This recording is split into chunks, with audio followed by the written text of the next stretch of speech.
আমরা নামাজ পড়ি, সব দিক আমাদের ঠিক আছে, দাড়ি পাল্লায় কম বেশি করি এটাও ঠিক আছে, বেঈমানি করি এটাও ঠিক আছে, নামাজ পড়ি, নামাজ পড়ার পরে ওজনে বসি, ওজনে দিই কম, আর যখন নিই তখন নিই বেশি।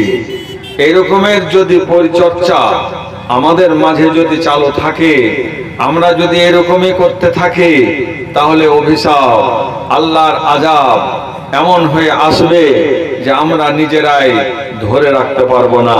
জমিন একদিন জবাব দিয়ে দিবে, জমিন নিজের ভারসাম্য হারিয়ে ফেলবে। সেই দিন আমাদের বলার, আমাদের ধরার কেউ থাকবে না, বুঝাবার কেউ থাকবে না। বন্ধুরে আমার, রব্বুল আলামিন এটাকে কেন্দ্র করে আল্লাহ পাক বিভিন্ন আয়াত নাযিল করেছেন আর সতর্ক করেছেন যে খবরদার, তোমরা যখন ওজন করবে, তোমরা যখন মাপ তোল করবে, তখন তোমরা ওজনে কম বেশি তোমরা করবে না। আল্লাহ পাক বলছেন, এদের তর্জমানি করেছেন। মানুষের বিবেকটা দেখেন, মানুষের বিবেক। আপনার মতো একজন মানুষ যখন নিচ্ছেন, তখন ইজাক্তালু আলান নাস ইয়াস্তাউফুন, যখন আপনি নিচ্ছেন তখন আপনার দাড়ি পাল্লাটা পুরো করে আরো কিছু বেশি ওর কাছ থেকে নিলেন। যখন আপনার কাছ থেকে একজন গরিব নিল আমার কাছ থেকে, তখন আমি চেষ্টা করি কি করে একে কম দেওয়া যায়। কম দিলাম, এই কম, কিছু কম দিয়ে এই কমটা ওই লোকটার পরিবারে গেল, লোকটার পরিবারে দুঃখ পেল, লোকটার পরিবারকে ঠগিয়ে নেওয়া হলো, আর ঠগা পয়সাটা আমার পুরো পরিবারে গেল। এ বন্ধু আমার, আপনি একবার বিচার করে বলুন, আপনি আমি একবার বুকে হাত দিয়ে বলি, এই খাবারটা যখন আমি খাবো, আমার পরিবারকে খাওয়াবো, আমার বন্ধু বান্ধবকে খাওয়াবো, বন্ধুরে আমার, এই খাদ্য খেয়ে আমার ঈমান তাজা হবে কিনা? এই খাদ্য ব্যবহার করার পরে আমার ঈমানটা টিকে থাকবে কিনা? এখানে যদি না টিকে থাকে, আমার পোশাক দ্বারা, যেই পোশাকটা আমি কিনেছি, যেই পোশাক পরে আমি নামাজ পড়বো, এই পোশাকটার টাকা হচ্ছে ঠগা টাকা। আমি দাড়ি পাল্লাতে কম দিয়েছি, বেশি নিয়েছি, ওই টাকা দিয়ে আমি পোশাক পরেছি, এই পোশাক পরে নামাজ পড়তে গেলাম, এই দাড়ি পাল্লা দিয়ে কম দেওয়াটা, বেশি নেওয়াটা, এটাই ফকির মিসকিনকে দিলাম, এখান থেকে আমি মাদ্রাসাতে দিলাম, এখান থেকে মসজিদে দিলাম। বাপুরে আমার, দেওয়া হয়ে গেছে বটে, কিন্তু আপনার বিষক্রিয়াটা সর্বত্র বিরাজ করতে শুরু করেছে। এ বন্ধু আমার, যেখানে যেখানে আপনার বীজ আপনি ছড়িয়েছেন, আমি যেখানে যেখানে ছড়িয়েছি, এ বাপু আমার, এর দায় কে হবে রে বন্ধু? যেখান সেখানে অসুখ দাঁড়িয়ে গেল, যেখান সেখানে বিষক্রিয়া দেখা গেল, ওখান থেকে যেটা হয়েছে এর পরিমাণ কম হয়ে গেছে, এর ফলে একটা বিষক্রিয়া ছড়িয়ে গেছে, এখান থেকে একটা অসুখ আপনার বডিতে ঢুকে গেছে, আপনার পরিবারে ঢুকে গেছে, তারাও ক্ষতিগ্রস্ত হয়েছে। এই ক্ষতিগ্রস্তর কারণে, কারণটা কে? এই কারণের মাথায় আপনি পড়েছেন, এই কারণে আমি পড়েছি। সুবহানাল্লাহ। অথচ রব্বুল আলামিন সারা পৃথিবীর দিকে একবার তাকিয়ে দেখেন, একবার অন্তর খুলে পরিষ্কার করে একবার ভেবে দেখুন, পৃথিবীতে আল্লাহ পাক কম বেশি কত লক্ষ লক্ষ রব্বুল আলামিন জীব, পশু, পাখি পাঠিয়েছেন, 18,000 প্রাণী পাঠিয়েছেন কম বেশি। এর মধ্যে আপনি একবার বলুন, সর্বোচ্চ ক্ষমতাকার, সর্বোচ্চ মর্যাদাকার কাকে আল্লাহ পাক দিয়েছেন মর্যাদা? পৃথিবীতে আসমান থেকে নিয়ে জমিন পর্যন্ত একবার চেয়ে দেখুন, বড় বড় বাঘ ভাল্লুক আছে, বড় বড় জীব পানিতে আছে, জলে আছে, স্থলে আছে, আপনার স্টিমার, আপনার সাবমেরিন, এমন এমন জীব আছে, এমন এমন জন্তু আছে সমুদ্রে আপনার সাবমেরিনকে উল্টে ফেলে দিবে, সেও আছে। কিন্তু বন্ধুরে আমার, রব্বুল আলামিন এত বড় জীব, এতগুলো মানুষ, 3000 মানুষ, 2000 মানুষ, একই সাবমেরিনে বড় বড় জাহাজে আপনি যাচ্ছেন, ওই পানিতে আপনার ওজন কত, সবকে ব্রেক করে দিয়েছে একটা জীবে। এত তার ক্ষমতা, আপনাকে সেই পানিতে আপনাকে ডুবিয়ে দিতে পারে, আপনার জাহাজকে ডুবিয়ে দিতে পারে, জাহাজকে আপনার উল্টে ফেলে দিতে পারে, এত শক্তি আছে বন্ধুরে আমার। কিন্তু বাবু আমার, একবার আপনি ভেবে দেখুন, এত বড় শক্তিশালী জীবটাকে কে ধরবে? এ কার আয়ত্তে আছে রে বন্ধু? রব্বুল আলামিন বলছেন, বান্দারে আমার, তোমার হাতে আমি তুলে দিলাম, তোমার ক্ষমতা আমি তার উপরে দিয়ে দিলাম। এত বড় পশুকে, এত বড় জীবকে ক্যাপচার করার মতো তোমাকে আমি যন্ত্রপাতি দিয়ে দিলাম। সবাই তোমার সামনে মাথা নত করবে, যে তোমাকে গিলে নিতে পারবে সেও তোমার মুঠের মধ্যে চলে এসেছে। এ বান্দা আমার, তোমাকে এত বড় মান মর্যাদা আমি দুনিয়াতে দিলাম, এই মান মর্যাদা রক্ষা করার দায়িত্ব তোমার। তুমি কি করে টেকাবে? রব্বুল আলামিন আসমান জমিন তৈরি করেছেন, সূর্য চন্দ্র তৈরি করেছেন, আকাশ তারকা তৈরি করেছেন, বাতাস তৈরি করেছেন, সবাই রব্বুল আলামিন এই মানুষের ভালোর জন্য, মানুষের খাবার জন্য, মানুষের পড়ার জন্য, মানুষের রেস্ট নেওয়ার জন্য গোটা পৃথিবী কাজ করে যাচ্ছে। সূর্য কার জন্য? সূর্য উদয় হয়, তার তাপমাত্রা দিয়ে ঘাস, ফসল, ফল ইত্যাদি, দানা, পানি সমস্ত মানুষের জন্য। সবকে আল্লাহ পাক মানুষের হাতে তুলে দিলেন, মানুষকে দিলেন, সম্মানে সম্মানিত করেছেন। পাক পরওয়ারদিগারে আলম আল্লাহ রাসূল সাল্লাল্লাহু আলাইহি সাল্লাম বলেছেন যে দেখো তোমরা সাবধান, তোমরা যখন দেশে কম বেশি করো। ছোট্ট একটা হাদিসের টুকরা, ইবনে মাজাহ, ছোট্ট একটা হাদিসের টুকরা আপনাকে শোনাচ্ছি। আপনার ওই কম দেওয়ার কারণে ক্ষতি কতটা হয়েছে, ক্ষতি কি পরিমাণ হয়েছে, নবী আমার বলেছেন যে দেখো, মানুষ যখন কম ওজন দেয় তার পরিণামটা কি আছে। এ বাপু আমার, রব্বুল আলামিনের নবী বললেন, ওয়ালাম ইয়ানকুসুল মিকিয়ালা ওয়াল মিজানা ইল্লা উখিযু বিসসিনিন ওয়াশিদ্দাতিল মাউনা ওয়া জাওরিস সুলতানি আলাইহিম। রব্বুল আলামিনের নবী বললেন, মানুষ কম দেয় না, দাড়ি মারে না, দাড়ি পাল্লাই মানুষ কম দেয় না। কিন্তু বন্ধুরে, যখনই মানুষ দাড়ি পাল্লাই কম দেয়, ওজনে যখন কমিয়ে দেয়, রব্বুল আলামিনের নবী বললেন, লাভটা কি হবে রে বন্ধু? কত বড় লাভ আপনি করেছেন, কত দুনিয়াতে আপনার বিস্কিরিয়া ছড়িয়ে গেছে। ইল্লা উখিযু বিসসিনিন, আপনি লাভ করার জন্য 1 কুইন্টালে 5 কিলো লাভ করবেন, 10 কিলো লাভ করবেন, 10 কুইন্টাল আপনি 1 কুইন্টাল লাভ করেছেন, কিন্তু ক্ষতি কত হয়েছে? একটা ক্ষতির কথা শুনেন। এ বাপু আমার, ইল্লা উখিযু বিসসিনিনে, রব্বুল আলামিনের নবী বললেন, দুনিয়ায় তখন কি হয়ে যাবে?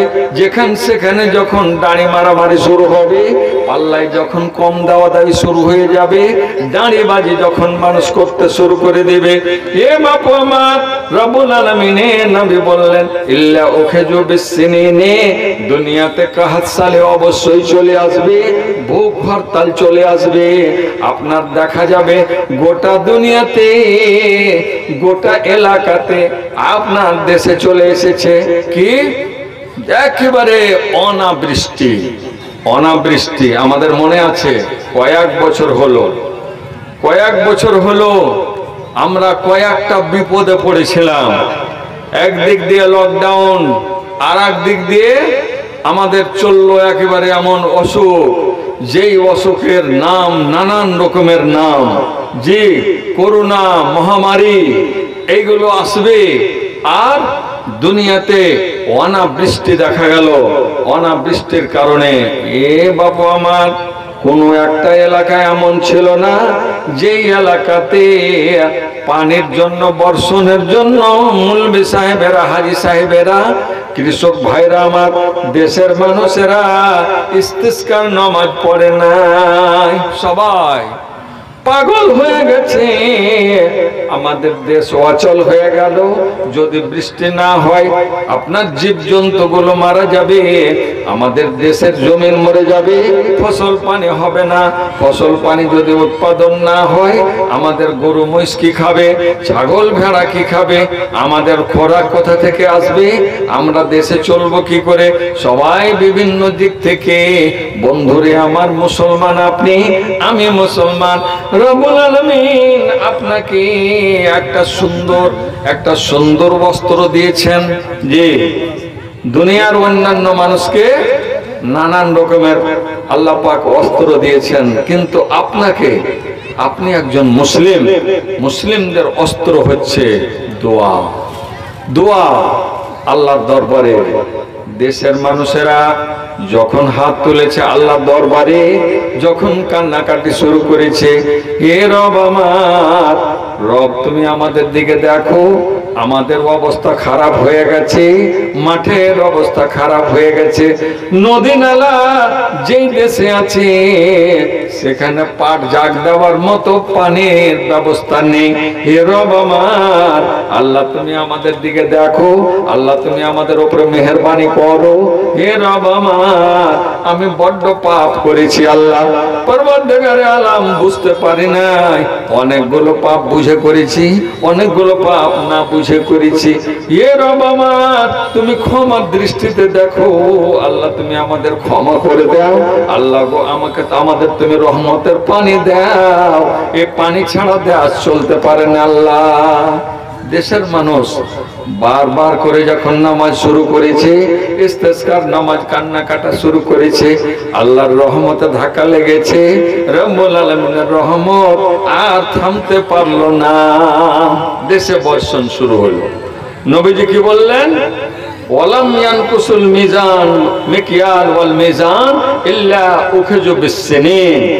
একটা বড় ধরনের কাজ আসবে, যখন আপনি দাড়ি পাল্লায় কম দিবেন, ওজনে যখন কম দিবেন, তখন আপনার আসবে এমন কাহাতশালী আসবে, এমন দুর্ভিক্ষ আসবে, অনাবৃষ্টি আসবে, আপনার দুঃখ বেদনা আসবে, জ্বালা যন্ত্রণা শুরু হবে, গোটা দেশে বিরাজ করবে, দেশে টিকা থাকা মুশকিল হয়ে যাবে, এসি পর্যন্ত ফেলিয়ার হয়ে যাবে, গরমে তাপমাত্রায় থাকতে পারবেন না, বাইরের দিকে তাকাবেন। আল্লাহর নবীর যুগে হয়েছিল, নবী আলাইহিস সালাতু সালামের কাছে কাফেরেরা, মুশরিকিনেরা, মুসলমানেরা সবাই মাথা পাতিয়ে দিয়েছিল, সবাই বলেছিল, নবী মুহাম্মদ তোমার রবকে ডাকো, নচেত সব তুমি কি দেখো না, গরু ভেড়া উট ভেড়া সব মারা গেল, সব শেষ হয়ে গেল, তুমি তোমার রবের কাছে দোয়া করো। সবাই জানে, সবাই জানে নবী মুহাম্মদ দোয়া করলে আকাশ আর থামবে না। আজ সেই প্রমাণ আজও দেশে আছে বন্ধু আমার। আজ মৌলবী সাহেবদের ওয়ারিসে নবীদের আল্লাহ পাক রেখেছেন, নবী বিদায় হয়ে গেছে, আজ মৌলবী সাহেবদের বিভিন্ন জায়গাতে জ্বালা যন্ত্রণা তাদের উপরে চলছে, তাদের উপরে অস্ত্র চলছে, তাদের উপরে অন্যায় অবিচার চলছে। আপনি জেনে রাখুন, ওয়ারিসে নবী, নবী চলে গেছে, নবী আর আসবে না। এই মৌলবী সাহেবদের, এই দিনদারদের, এই ওলামাদের দিয়ে আপনার দেশকে জিন্দা রাখতে হবে। এদের ছাড়া আপনার ইমামতি হবে না, এদের ছাড়া আপনার কাহাতশালের নামাজ হবে না, ইস্তেসকার নামাজ হবে না। দোয়া করতে জানবেন না, দোয়াতে দাঁড়াতে গেলে কিভাবে দাঁড়াতে হবে, দোয়া কিভাবে করতে হবে, হাত আপনার কেমন হবে, পোশাক আপনার কেমন হবে, কে ডাকবে, কে ডাকবে? ভাইজান আমার, যেদিন দেশে যেদিন এরকমের অন্যায় অত্যাচার শুরু হবে, সেদিন দেশে আর আপনি থামতে পারবেন না, আমিও থামতে পারবো না। অনাবৃষ্টি অনিবার্য, অনাবৃষ্টি দুর্ভিক্ষ ছড়িয়ে পড়বে, গোটা দেশে মারধর দাঙ্গা ফাসাদ চলতে থাকবে। নবীজি আমার বললেন অনাবৃষ্টি কাহাত সালি যেটাকে বলা হয়, দুর্ভিক্ষ চলে আসবে, অনাবৃষ্টির কারণে দুর্ভিক্ষ দেখা দেবে। শুধু তাই নয়, আল্লাহ রাসূল বললেন মুশিদ্দাতিল মাউনা, দুনিয়াতে এমন হবে, বাজারে এমন হয়ে যাবে রে বন্ধু, বাজারে আপনি লেনদেন করতে পারবেন না। টমেটোর কিনবেন 300 টাকা কিলো, আপনাকে কিনতে হবে, পটল কিনতে হবে আপনাকে 500 টাকা কিলো, মাংস কিনবেন 1500 টাকা কিলো। এ বাপ আমার, আপনার কাছে যে পয়সা আছে এ পয়সা দিয়ে বাজার করা সম্ভব নয়। এ বন্ধু আমার, এত দুর্ভিক্ষ দেখা দিবে, এমন ভাবে আপনার দুনিয়াতে এমন জ্বালা যন্ত্রণা শুরু হবে যে আপনার মহামারী শুরু হয়ে গেছে। দিনে জিনিসপত্র কেনার মতো আপনার ঘরে পয়সা নেই, যে পয়সা আছে এ পয়সা দিয়ে বাজার করা সম্ভব নয়। বন্ধুরে আমার, আলু যদি আপনাকে কিনতে হয় 250 টাকা কিলো, কয় কিলো আপনি আলু কিনবেন? আপনার ইনকাম হারিয়ে যাবে, জমিতে ফসল নেই, কোনো জায়গাতে কর্ম নেই, কর্ম করার জন্য আপনাকে লেবার নেবে না। এ বন্ধু আমার, এদেরকে যেদিন আপনি দুর্ভিক্ষ দেখা দেবেন, যেদিন আপনি এদের উপরে অন্যায় করবেন, যেদিন আপনি এদের অসম্মান করবেন, সেদিন রব্বুল আলামিন আর বরদাস্ত করবেন না। নবী আমার বলেছেন, শুনে নাও শুনে নাও, তোমরা যদি ভালোবাসো তাহলে ঠিক আছে, আর তোমরা যদি ভালো না বাসতে পারো তাহলে জেনে নাও আমার বন্ধুদের, আমার ওয়ালিদের উপরে তোমরা যদি আক্রমণ করেছো, মান আদা লি ওয়ালিয়ান ফাকাদ আযানতুহু বিল হারবে। আল্লাহ বলছেন বন্ধুরে আমার শুনে যান, আল্লাহ বলছেন হাদিসে কুদসি, যদি আমার বন্ধুরাকে, আমার ওয়ালিদেরকে তোমরা যদি বেশি জ্বালা যন্ত্রণা করো, বেশি যদি তাদের উপরে তোমরা তাকলীফ দাও, বেশি যদি তোমরা কষ্ট দাও, রব্বুল আলামিন বললেন ফাকাদ আযানতুহু বিল হারবে, আমি তোমাদের ঘোষণা করে দিলাম, যুদ্ধ ঘোষণা করে দিলাম, তোমাদের আমি যুদ্ধ ঘোষণা করে দিলাম, তোমরা সাবধান হয়ে যাও।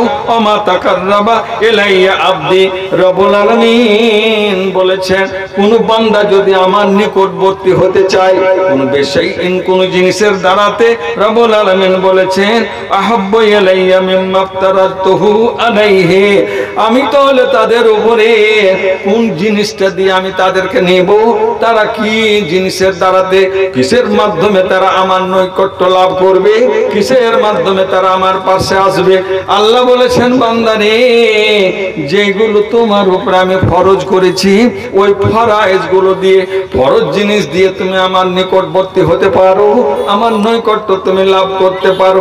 এ বাপু আমার, আমরা নামাজ ছেড়ে দিলাম, আমরা রোজা ছেড়ে দিলাম, আমরা হজ করতে গেলাম না, যাকাতকে আমরা তুলে রেখে দিলাম, যাকাতের নাম শুধু থেকে গেছে, যাকাত আমরা আদায় করি না। যারা যাকাতের কথা বলে, মৌলভী সাহেবেরা বলে, তাদের আমরা গুরুত্ব দেই না। যে থাকবে কি করে?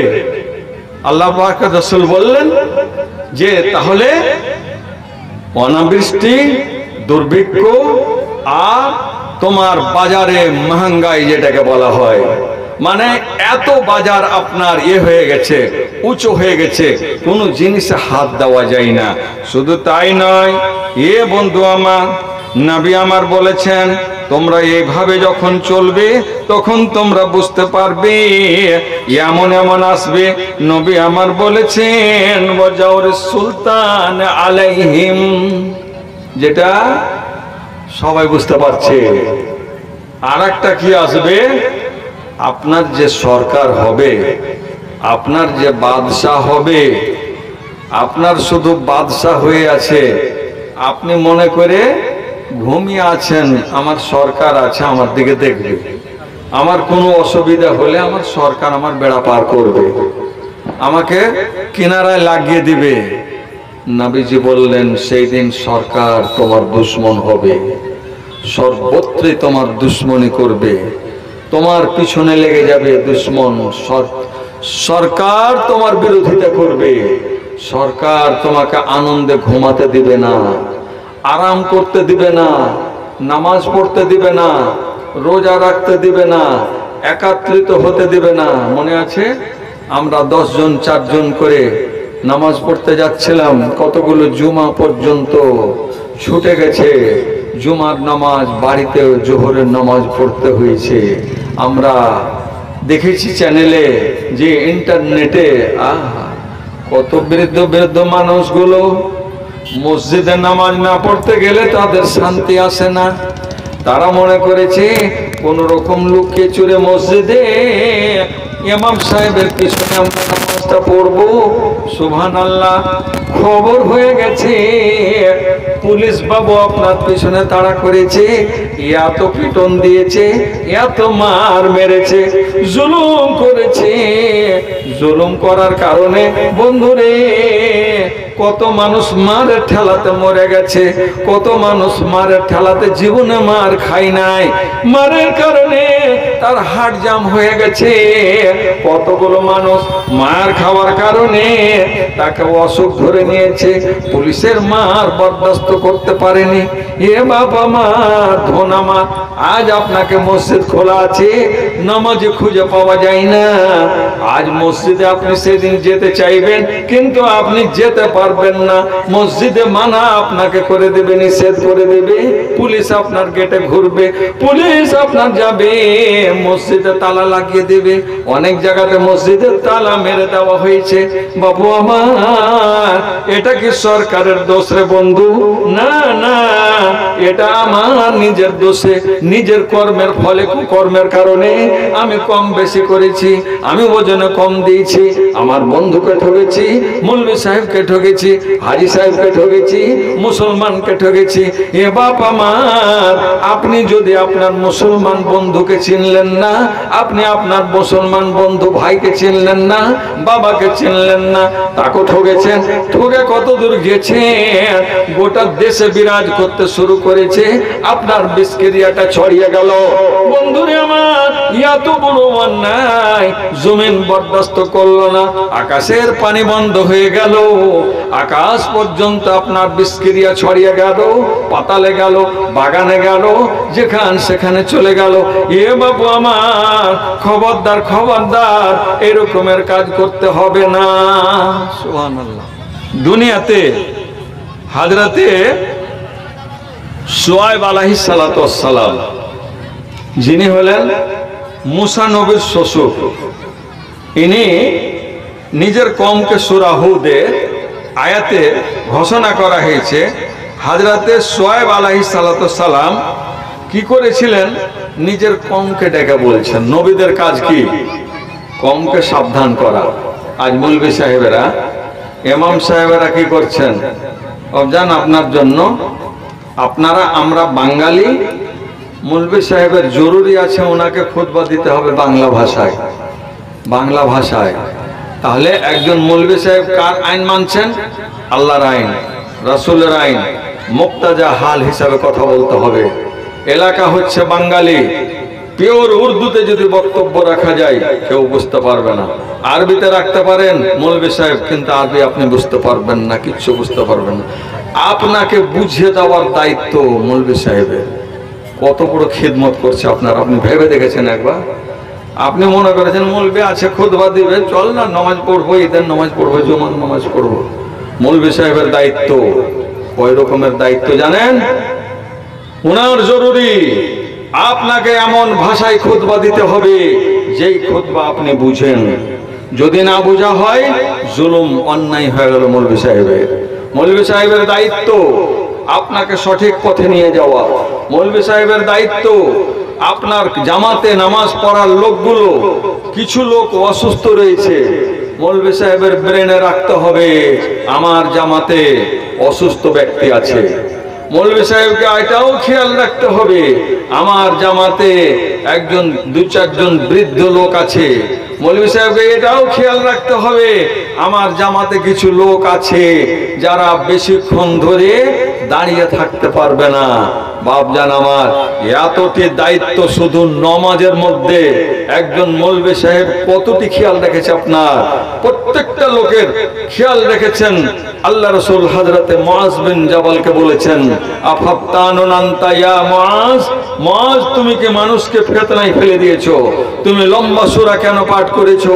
খেটে খাওয়া মানুষ আছে, যখন মানুষকে তুমি নামাজ পড়াবে, নামাজ হালকা পড়াবে, কারণ তোমার পিছনে লিআন্না ফীহিমুজ যায়ীফ ওয়াল মারিদ ওয়াল হাজা, এর মধ্যে কিছু মানুষের প্রয়োজন রয়েছে, কিছু মানুষ বেমার আছে, অসুস্থ রয়েছে, কিছু মানুষ আছে ওরকম বৃদ্ধ রয়েছে। প্রত্যেকের খেয়াল তোমাকে রাখতে হবে, আর প্রত্যেকের দিকে তোমাকে লক্ষ্য রেখে নামাজ পড়তে হবে। ভাইজান, মৌলভী সাহেব পাঞ্জাবি পরে আছে, আপনি খালি মৌলভী বুঝেছেন। মৌলভী সাহেব আপনার গোটা দেশের কতগুলো জিনিসকে মাথায় নিয়ে ডুয়ে বেড়াচ্ছে, বোঝা নিয়ে বেড়াচ্ছে, আপনি তার দাম দিতে পারবেন না, কোশ্চিন কালে পারবেন না। আল্লাহুস সামাদ। আজ মৌলভী সাহেব যাবেন মালদা, তার প্রয়োজন রয়েছে ডাক্তারের কাছে, হঠাৎ খবর হয়ে গেল আপনার নতুন নাওয়াপাড়া গ্রামে অমুক ব্যক্তির ইন্তেকাল হয়েছে, তার জানাজার নামাজ অনুষ্ঠিত হবে সকাল 10টার সময়। মৌলভী সাহেব ব্রেক, টিকিট ক্যান্সেল করুন। কেন? মৌলভী সাহেব জানেন নামাজকে পড়াবে, আমি যদি চলে যাই জানাজার নামাজ হবে না। নিজের ডাক্তারের কাছে নিজের ট্রিটমেন্টের টিকিট ফেরত করলেন আপনার সমাজের জন্য। তিনি এত বড় কুরবানি দিলেন, আপনাকে বুঝতে দিলেন না, আপনারা জানেন না, বলতে পারবে না যে আমি চলে যাচ্ছিলাম জানাজা পড়াবার জন্য, ফিরে এসে সেটা কথা বলতে পারবেন না। ভাইজান আমার, সমাজের দায়িত্ব বিশাল দায়িত্ব, বিশাল দায়িত্ব।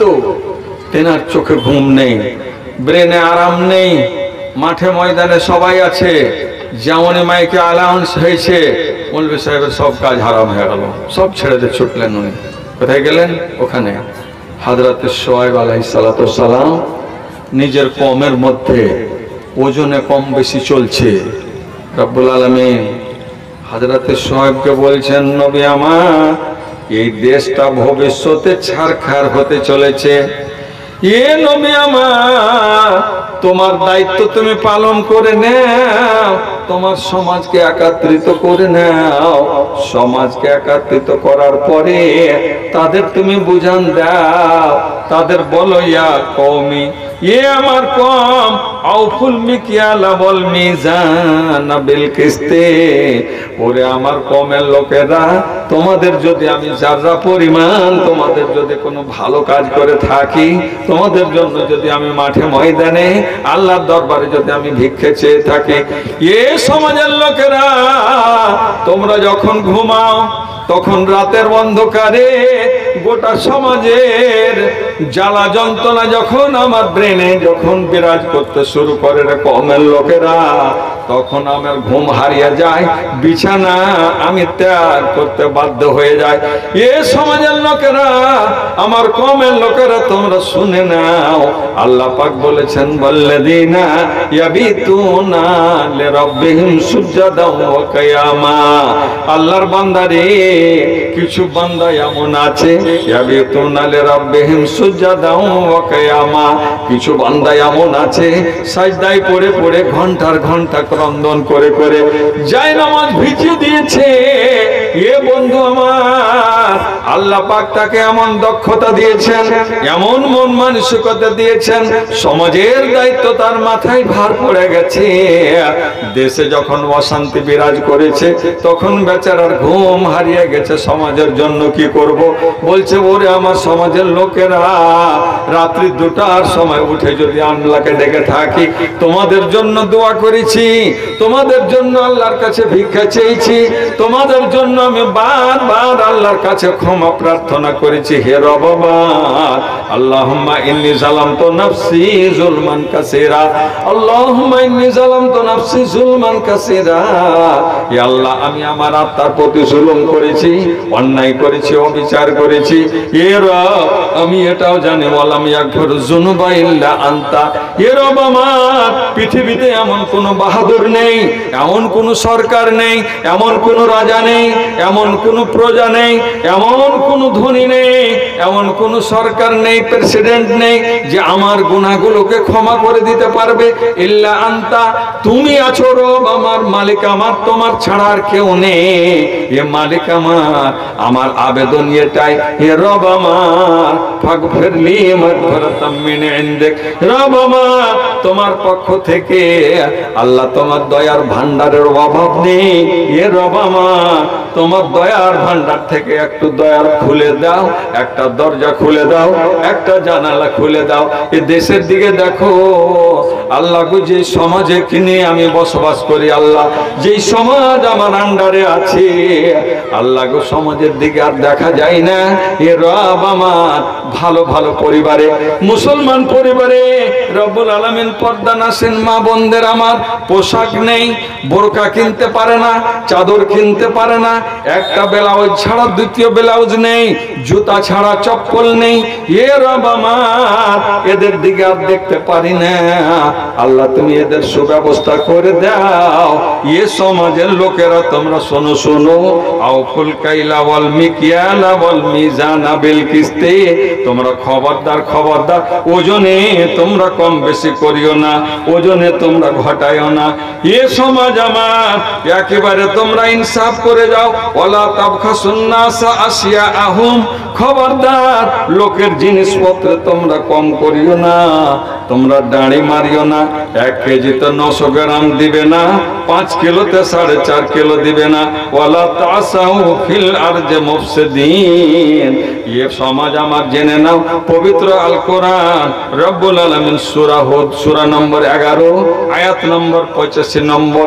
এ বন্ধু আমার, শুআয়ব নবী বললেন খবরদার তোমরা যদি এটা করে যাও তাহলে জেনে নাও জমিনে তাহলে ফাসাদ হয়ে যাবে, পৃথিবীতে ফাসাদ হয়ে যাবে। এই ফাসাদ আর কেউ রক্ষা করতে পারবে না, কেউ ধরে রাখতে পারবে না। বন্ধুরে আমার, শুআয়ব নবীর কথা তারা যখন ভালোভাবে মানলো না, তারা যখন মান্যতা দিল না, এ বন্ধু আমার রব্বুল আলামিন নারাজ হয়ে গিয়ে ওই গোটা দেশটাকে ছারখার করে দিল। গোটা দেশের লোকেরা কওমেরা মানলো না, নবীর উপরে ঈমান আনলো না, যার দরুনে রব্বুল আলামিন দুনিয়াতে তাদেরকে ছারখার করে দুনিয়া থেকে বিদায় করে দিলেন। তাহলে একজন নবীর কথা না মানার কারণে, শুআয়ব নবী কাদের জন্য বলেছিলেন? আল্লাহ পাক বলছেন নবীকে, নবী তুমি এখান থেকে সরো, এখান থেকে সরে পড়ো। কেন? এই দেশে আমি আযাব নাযিল করতে চলেছি, এই দেশকে আর রাখবো না। দেশ থাকার মতো তাদের অভিজ্ঞতা নেই, দেশের কোন রকমের ক্ষমতা নেই, দেশের ইমানদারি নেই, দেশের কোন রকমের তাদের আপনার যেই সার্টিফিকেট লাগে, যে অভিজ্ঞতা লাগে, সেটা কিছুই নেই। এরা আর থাকার মতো এদের কোনো চান্স নেই, এদেরকে আমি মেরে ফেলবো। নবী তোমাকে মারতে পারবো না, কারণ নবী হচ্ছেন নিষ্পাপ, নবী হচ্ছেন নিষ্পাপ। আল্লাহ পাক নবীদেরকে সরিয়ে দিয়েছেন, লূত নবীকে সরিয়ে দিয়েছেন, তার পরিবারকে সরিয়ে দিয়েছেন। আযাব অভিশাপ সরে যাওয়ার পরে পরে এমন আযাব এসেছে, দুনিয়া থেকে তাদেরকে বিনষ্ট করে আল্লাহ পাক তাদেরকে দুনিয়া থেকে উঠিয়ে দিয়েছে। ভাইজান আমার, আসুন আমরা একটু বুঝতে শিখি, একটু আমরা বুঝতে শিখি। রব্বে কায়নাত আমাদেরকে বলেছেন তোমরা মানুষ, কি বলছিলাম? মানুষের সম্মান কত বড়, আল্লাহ পাক এরাকে কত বড় সম্মানে সম্মানিত করেছেন। আপনি একবার নিজের দিকে একবার ভেবে দেখেন। আজ পৃথিবীতে এমন এমন অসুখ মানুষের দেহে ছড়িয়ে গেছে, আপনার এখানে ট্রিটমেন্ট হলো না, কলকাতা গেলেন, কলকাতায় ট্রিটমেন্ট হলো না, দক্ষিণ ভারত চলে গেলেন, আপনি কর্ণাটক গেলেন, চলে গেলেন আপনি বেঙ্গালোর, হায়দ্রাবাদ, আপনার ট্রিটমেন্ট চলছে, বলছে ট্রিটমেন্ট আছে, পয়সা খরচ করতে পারবে কত? বলছে একটা ইঞ্জেকশন লাগবে, তার দাম 1.5 লক্ষ টাকা। একটা ইঞ্জেকশনের দাম 1.5 লক্ষ টাকা। ভাইজান, কয়বার দাঁড়ি মেরেছি আমি? দাঁড়ি মারলাম 10 টাকার, উপার্জন করলাম 50,000 টাকা, আর খরচ গেল, ইমান গেল, আল্লাহ নারাজ হলো। দুনিয়াতে কাহাত সালি আইলো, আসে গেল, আপনার সরকারের জুলুম শুরু হয়ে গেল। সরকার দেশের উপরে জুলুম, অন্যায়, অত্যাচার শুরু করেছে। মানুষ আজ আনন্দে ঘুমাতে আর পারে না। চতুর্ধারে আওয়াজ আসছে, বিভিন্ন দিক থেকে আওয়াজ আসছে। ছারখার হয়ে গেল দেশ। টাইম বম পড়ে পড়ে, গোলা বারুদ পড়ে পড়ে দেশকে দেশ তছনছ করে সবকে ছারখার করে দিল। পাপ কে করেছিল? পাপ আমি করেছি। পাপ আমার দেশের মানুষ করেছে। পাপ আমার সমাজের মানুষ করেছে। এত পাপ করেছে, এত পাপ করেছে। পাপের কারণে আল্লাহ পাক আযাব, অভিশাপ পাঠিয়ে দিলেন পৃথিবীর বুকে। আল্লাহ